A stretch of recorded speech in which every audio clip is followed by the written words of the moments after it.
का गजवाए हिंद में जो मिशन में जिससे कि मतलब सहायता मिलती है, सहूलियत मिलती है, वही चीज उनको करना था।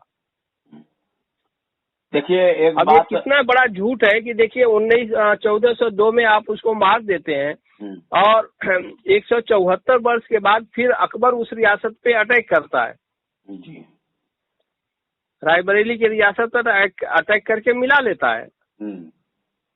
तो ये कितना बड़ा विरोधाभास है राय साहब। ये जब आदमी वही पढ़ के लिख देगा और ये समझेगा नहीं, उसकी तुलना नहीं करेगा, एनालिसिस नहीं करेगा, तो वो कैसे इतिहासकार बन जाएगा।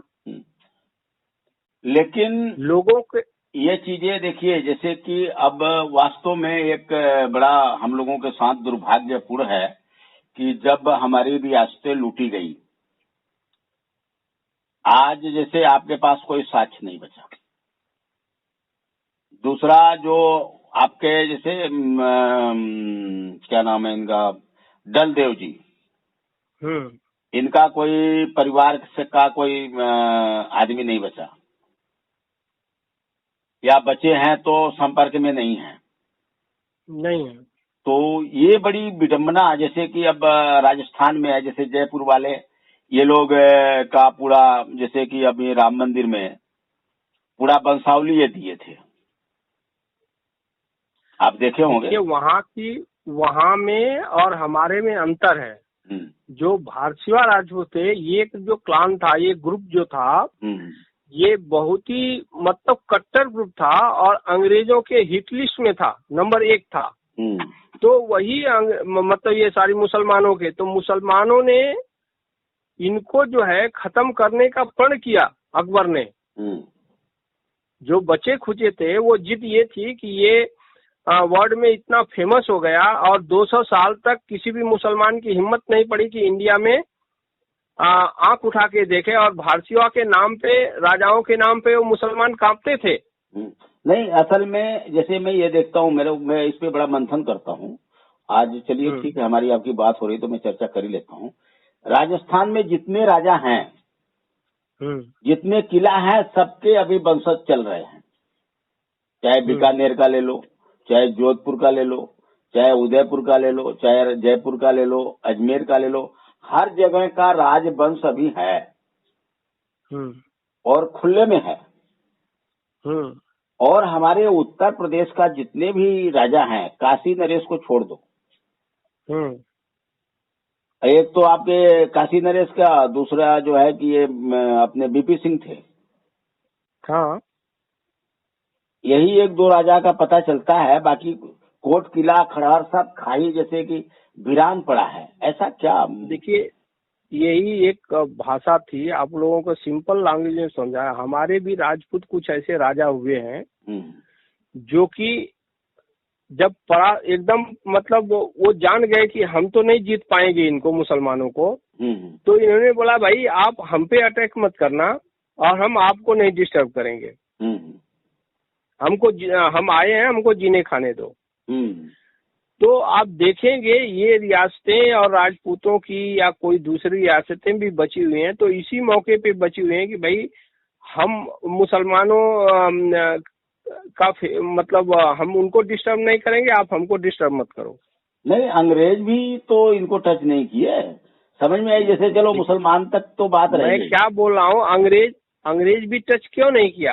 अंग्रेज टच इसलिए नहीं किया कि अंग्रेज जो थे, जो मुसलमानों ने इनको छोड़ा पद्धति, उसी पद्धति को इन्होंने कायम रखा। जो मुसलमान इनको कन्वर्ट करके दे दिए थे लिखा पढ़ी का रजिस्टर, उसी रजिस्टर को अंग्रेजी और हिंदी में अनुवाद करा दिया इन्होंने। और जो पद्धति कल्चर छोड़ा था कि भाई ये राजा है, ये हमारे मुस्तैद लोग हैं, तो उनका अंग्रेजों के को भी बोल दिया। जब अंग्रेजों को ये ब्रीफ किया कि भाई जो भारसीवा राजपूत है ये तो फॉरेन है, एंटी फॉरेनर है, मतलब जो रूलर होंगे फॉरेन के, उनके का घोर विरोधी है, तो नेचुरली वो अंग्रेज भी आपको खत्म करने के लिए तैयार हो गए ना। कुल मिला के अपन देसी भाषा में समझे कि यह लोग गुलामी किए हैं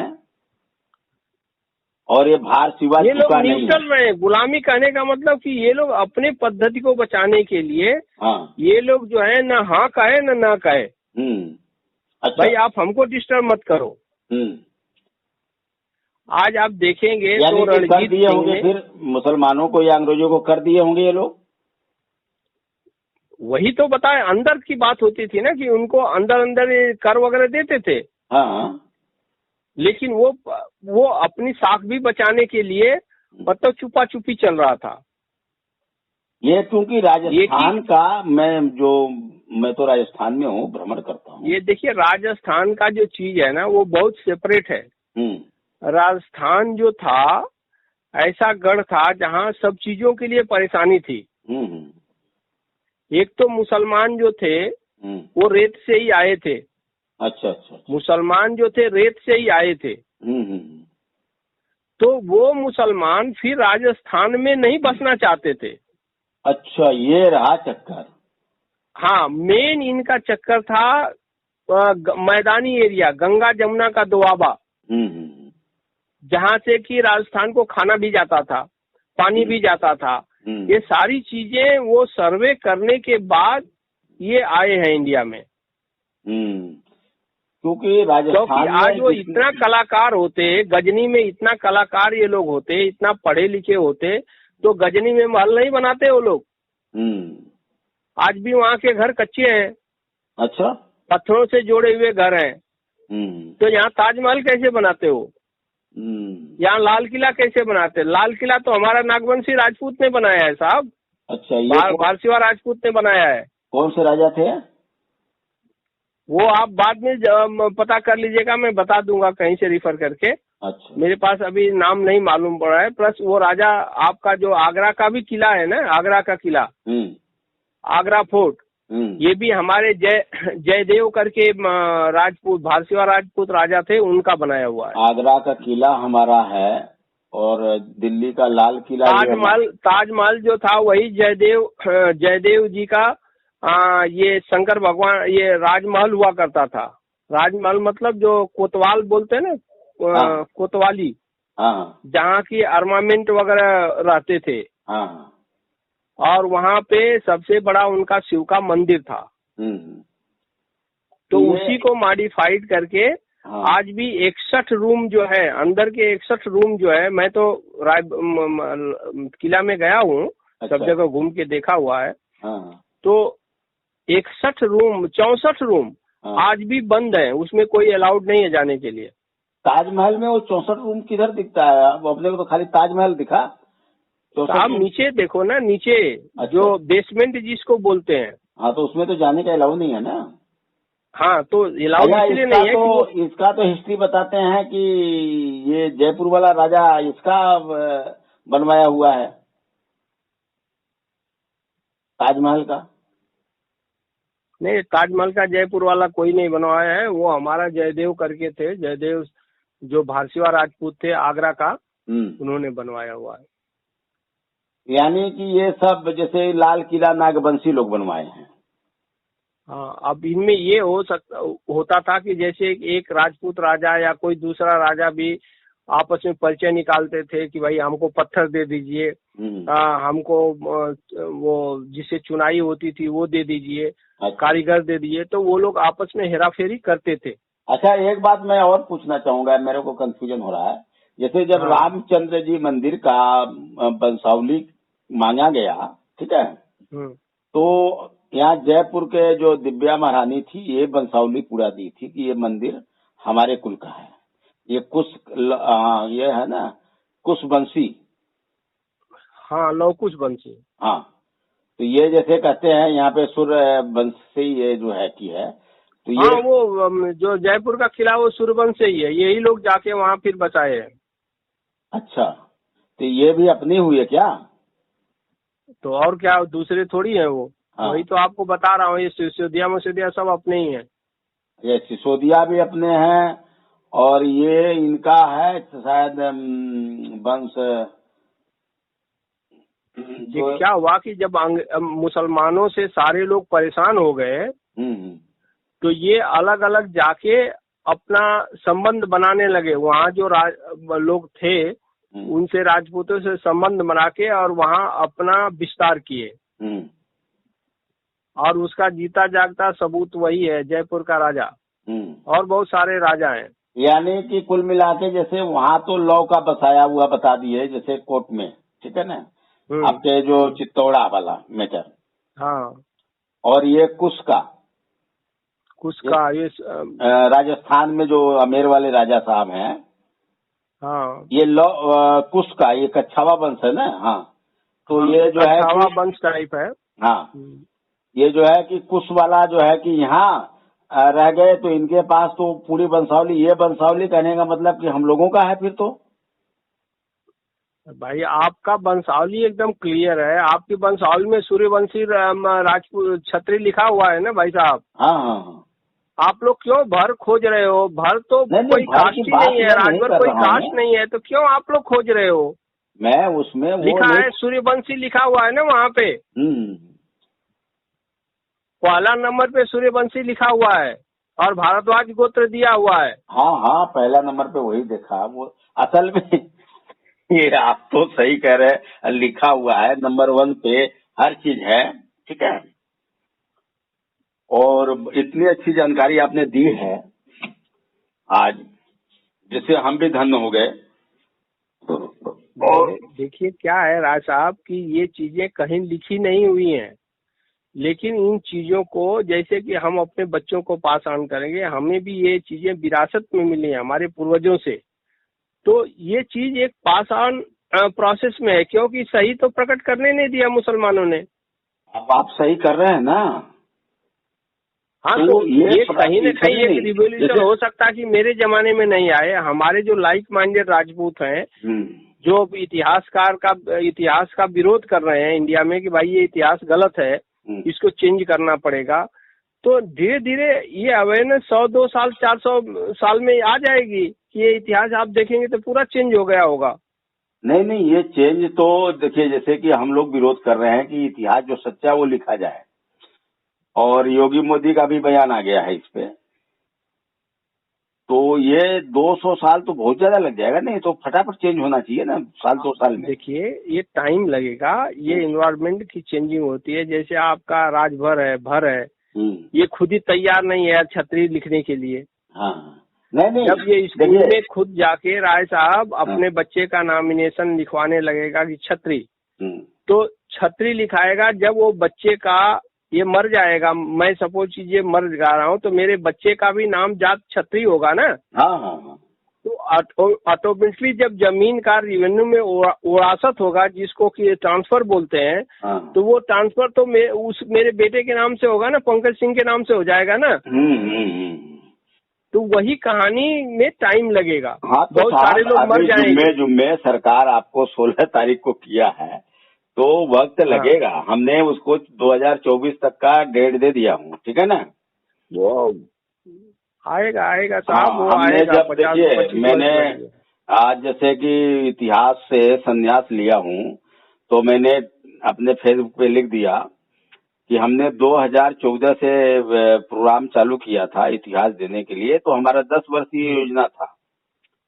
तो 24 आते आते पूर्ण रूप से लागू हो जाएगा।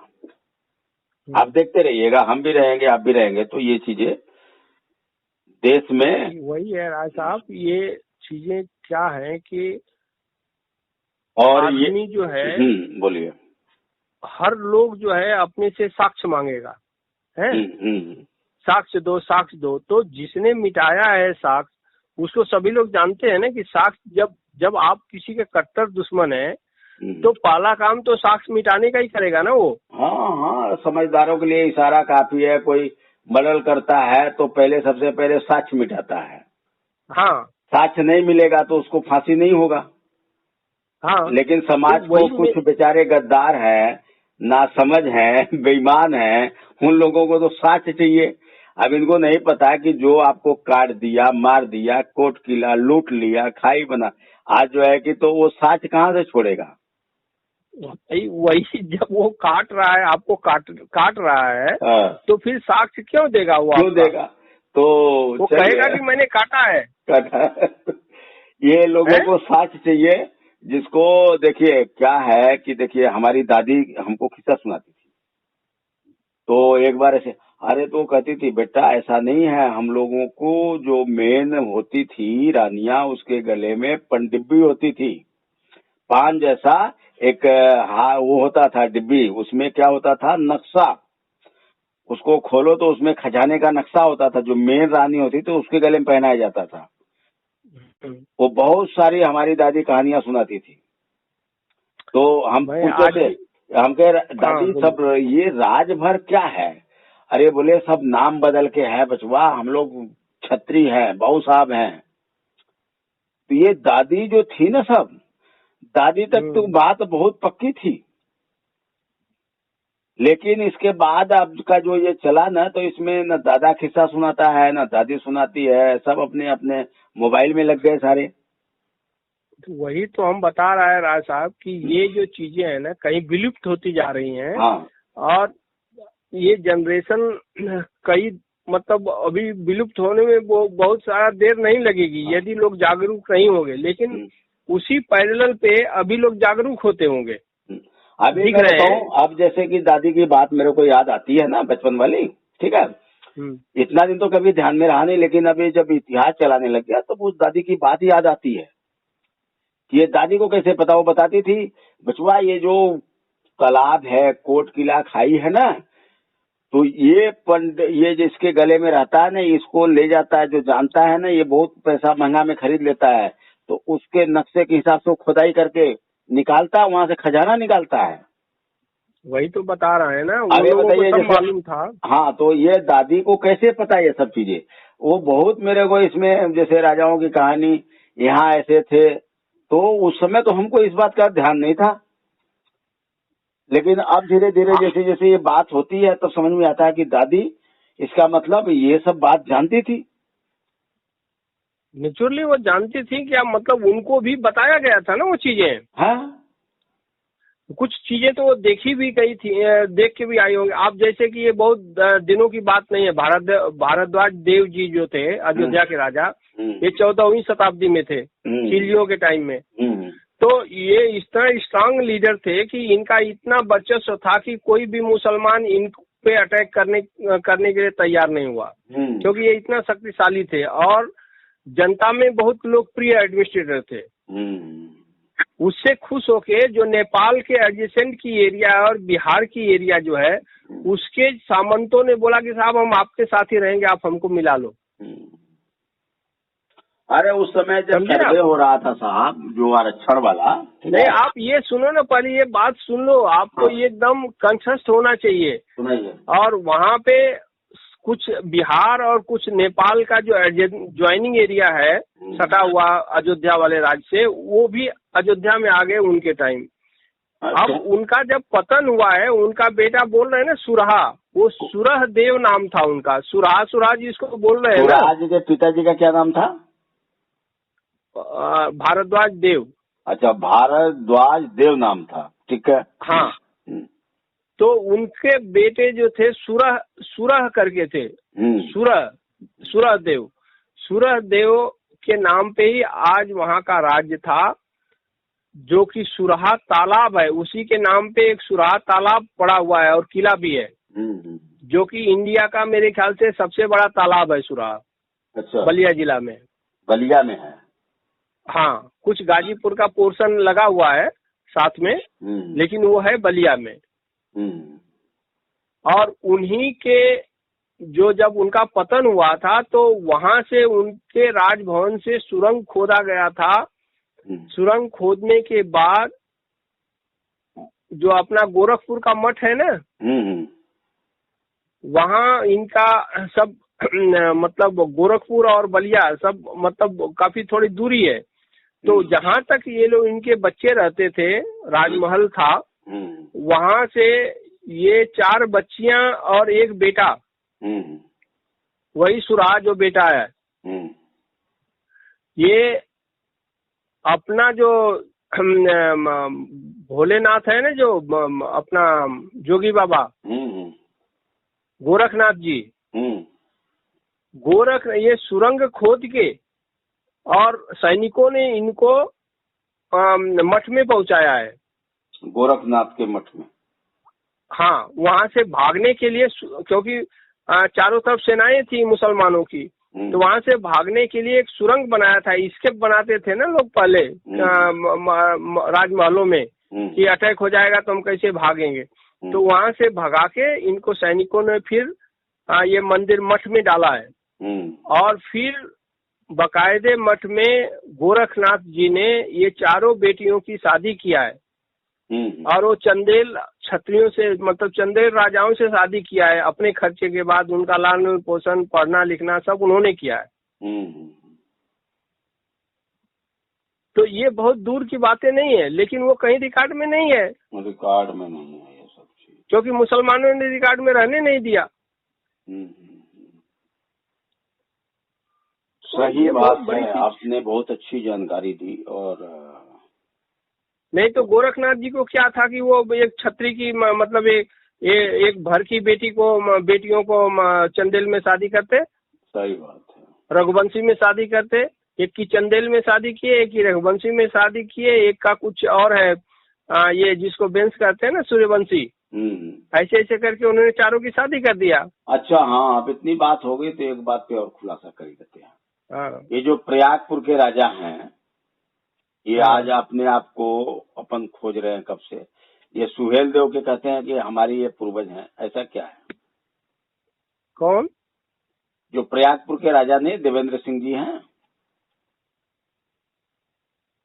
देवेंद्र सिंह तो वो वहाँ के है ना, जो आपका मेरे ख्याल से